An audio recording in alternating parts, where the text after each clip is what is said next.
สวัสดีค่ะวันนี้นะคะก็จะมารีวิวสลามแกะนะคะสลามของเรามีอยู่ตัวหนึ่งกับกระป๋องเปล่านะคะนี่ก็จะเป็นกระป๋องเปล่าไม่มีอะไรอยู่ข้างในเดี๋ยวแป๊บนึงนะคะยกกล้องก่อนก็จะเป็นกล่องใส่สลามนะสลามนี้อันของเรานะมีฉายาว่าไม่ติดมือติดแต่ติดกระป๋องนะคะเดี๋ยวเราแกะออกมาให้ดูนะ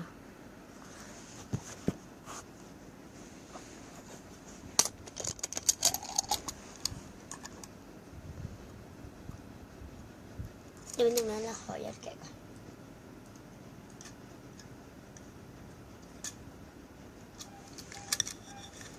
มันก็ออกมาเรียบร้อยแล้วนะ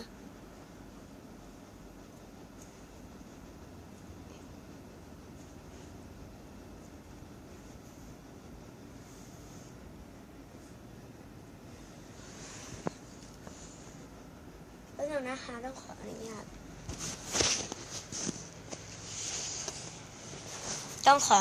จริงๆที่นึงนะคะขออนุญาตหาที่ตั้งกล้องก่อนโอเคค่ะนี่นะเป็นสลามทำเอง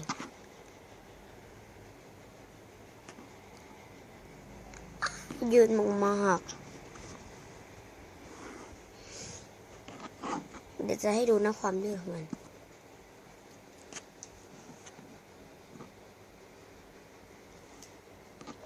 หลุด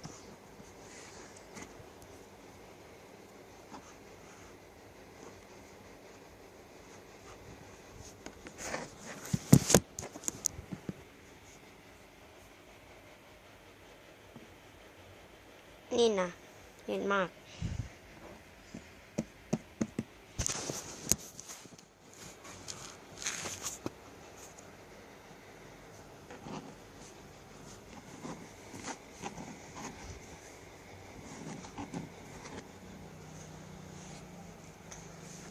สลามตัวนี้นะเดี๋ยวเราจะไปใส่สีกันเดี๋ยวขออนุญาตไปหยิบสีก่อนนะคะแล้วก็จะใส่สีครีมนะคะเดี๋ยวเราขอบีบสีครีมก่อน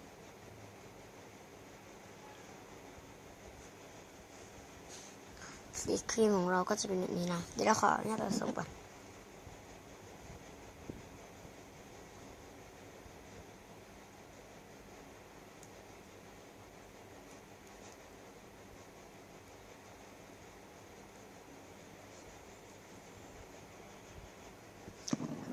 นี่นะคะ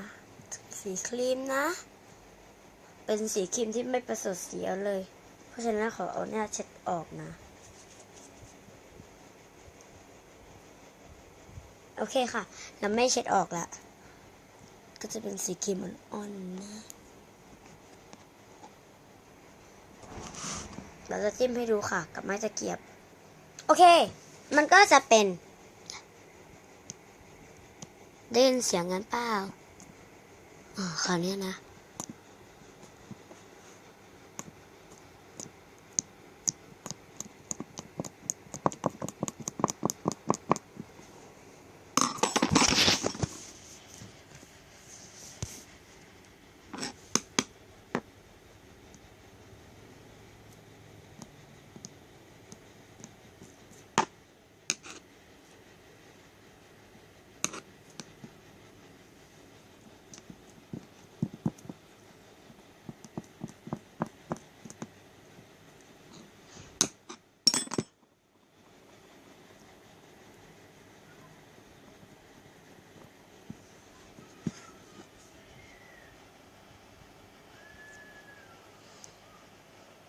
สำหรับวันนี้นะคะต้องขอลาไปด้วยภาพสวยๆแบบนี้นะคะสวัสดีค่ะบ๊ายบาย